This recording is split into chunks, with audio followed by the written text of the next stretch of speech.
Wah, si Andi punya mobil baru, keren banget. Wih, si Otong baru merit. Wah, hebat hebat. Si Budi punya rumah baru, mentereng banget. Wih, kok gini-gini aja ya. Nah saudara, pernahkah saudara merasa bahwa kok orang lain lebih baik dari saya ya? Kok saya kurang dibanding orang lain? Shalom komunitas Dewasa Muda CK7 dimanapun Anda berada. Saya Donovan Aditya Yahya. Hari ini saya ingin membawakan satu renungan berjudul Comparing Yourself to Others. Yuk kita baca dari Matius 25 ayat 14 sampai 28 tentang perumpamaan tentang talenta. Sebab hal kerajaan surga sama seperti seorang yang mau bepergian ke luar negeri, yang memanggil hamba-hambanya dan mempercayakan hartanya kepada mereka. Yang seorang diberikannya 5 talenta, yang seorang lagi 2, dan yang seorang lain lagi 1, masing-masing menurut kesanggupannya. Lalu ia berangkat. Segera pergilah hamba yang menerima 5 talenta itu. Ia menjalankan uang itu lalu beroleh laba 5 talenta. Hamba yang menerima 2 talenta itu pun berbuat demikian juga dan berlaba 2 talenta. Tetapi hamba yang menerima 1 talenta itu pergi dan menggali lubang di dalam tanah, lalu menyembunyikan uang tuannya. Lama sesudah itu pulanglah tuan hamba-hamba itu lalu mengadakan perhitungan dengan mereka. Hamba yang menerima 5 talenta itu datang dan ia membawa laba 5 talenta. Katanya, "Tuan, 5 talenta telah Tuhan percayakan kepadaku. Lihat, aku telah beroleh laba 5 talenta." Maka kata tuannya itu kepadanya, "Baik sekali perbuatanmu itu. Hai hambaku yang baik dan setia, engkau telah setia di dalam perkara kecil, aku akan memberikan kepadamu tanggung jawab dalam perkara yang besar. Masuklah dan turutlah dalam kebahagiaan tuanmu." Lalu datanglah hamba yang menerima 2 talenta itu, katanya, "Tuan, 2 talenta Tuhan percayakan kepadaku.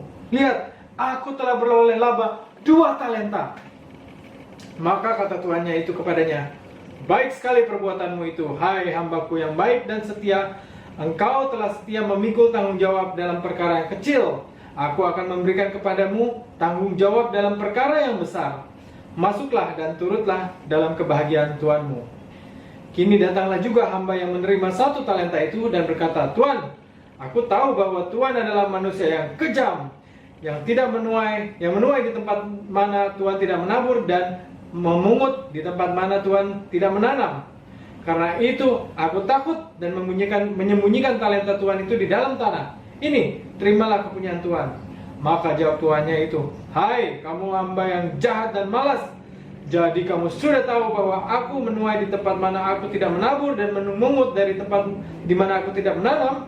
Karena itu sudahlah seharusnya uangku itu kau berikan kepada orang yang menjalankan uang, supaya sekembaliku aku menerimanya serta dengan bunganya.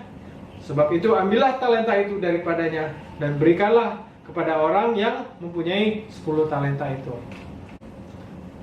Saudara, mungkin kebanyakan dari kita pernah mendengar perumpamaan tentang talenta ini. Dan dalam konteks masa kini, talenta mungkin buat kita adalah bakat atau potensi.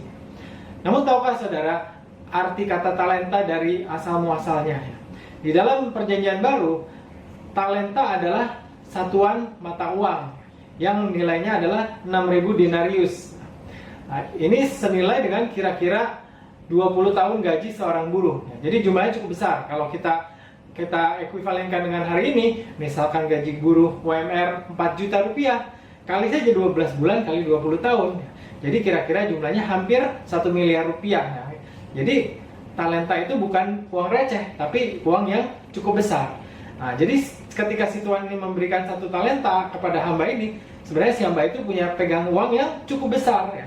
Namun sayangnya si hamba ini terjebak dalam sindrom comparing himself to others. Dia membandingkan dirinya dengan orang lain gitu. Kok si itu dapat 2, kok si yang mana dapat 5 ya. Nah, saudara, kita pun diberikan Tuhan potensi yang luar biasa.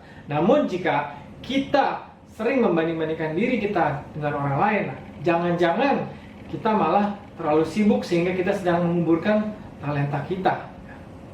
Yuk saudaraku, mari kita fokus untuk mengembangkan talenta yang Tuhan sudah berikan buat kita untuk memuliakan namanya. Tahukah Anda, jika kita membandingkan diri kita dengan orang lain, hanya ada dua kemungkinan outcome. Yaitu yang pertama, kita bisa merasa orang lain lebih hebat dari kita. Dengan demikian, kita mungkin bisa merasa minder, kita mungkin bisa merasa depresi, ya, jadi malah patah semangat gitu. Nah, itu kemungkinan yang pertama. Kemungkinan yang kedua adalah kita bisa merasa lebih hebat dari orang lain. Nah, dengan demikian kita akan merasa sombong. Nah, ini dua-duanya ini kan nggak baik ya saudara. Nah, maka itu yuk kita stop membandingkan diri kita dengan orang lain dan kita fokus pada mengembangkan talenta yang Tuhan sudah berikan kepada kita untuk memuliakan namanya. Terima kasih, demikian renungan saya hari ini. Tuhan berkati.